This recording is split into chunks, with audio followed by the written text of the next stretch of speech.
नमस्कार, the mama काडो फ्लेवर्समध्ये तुम्हा सर्वांचं स्वागत आहे। तर आज आपण पाहणार आहोत आंब्यापासून जे पन्ह बनवतात ते, आणि उन्हाळ्यासाठी हे कोल्ड ड्रिंक एकदम उत्तम आणि शरीरासाठी पण खूप छान आहे, थंडावा देणार आहे।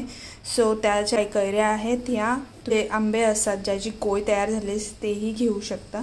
सो हे साधारण 10-15 असतील, कारण यांची साईज फार मोठी नाहीये, सो एवढे लागतील।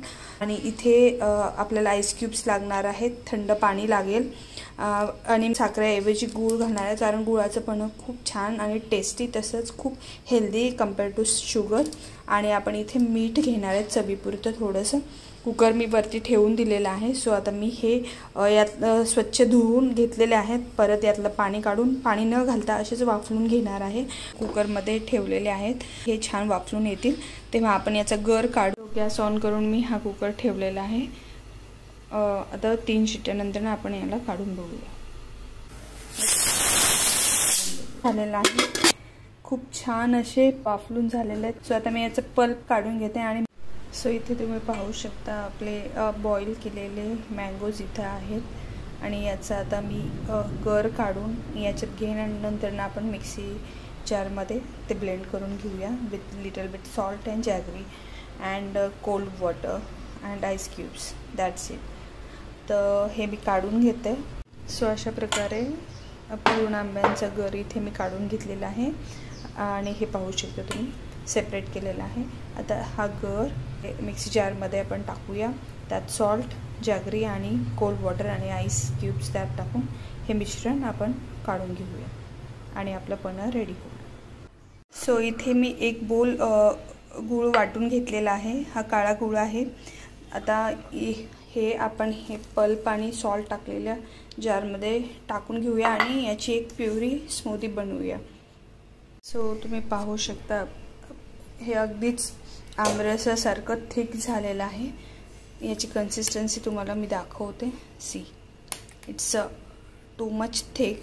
तर आपल्याला एवढं हे असं घट्ट नाही पाहिजे, तर आपण याच्यामध्ये आता आईस क्यूब आणि थंड पाणी घालून फ्रीजला ठेवून देऊया, आणि मस्त दुपारी सर्व करून याचा आस्वाद घेऊया। So let me do it first. आणि गुळाचं प्रमाण तुम्ही तुमच्या आवडीनुसार, म्हणजे तुम्हाला गोड कसा हवं त्यानुसार कमी जास्त करू शकता। आणि आंब्याच्या ह्याच्यावरती पण आहे, सपोज खूपच आंबट असतील तर तुम्हाला जास्त लागेल, आणि मीडियम असतील तर कमी लागेल। हा केशर आंबा आहे त्याच्यामुळं एवढा आंबट नाही, म्हणून मला एक बोल पुरेसा असेल। सपोज मला अजून पाहिजे असेल तर मी ते ॲड करेल, टेस्ट बघू। मी आता चेक करते, खरंच खूप मस्त झालेलं आहे, पण सायमल्टेनियसली थोडंसं आंबट आहे। सो इथे थोडासा अजून गूळ घालून हे करून घेतलेलं आहे। थंड पाणी बर्फाचं आपल्याला लागेल।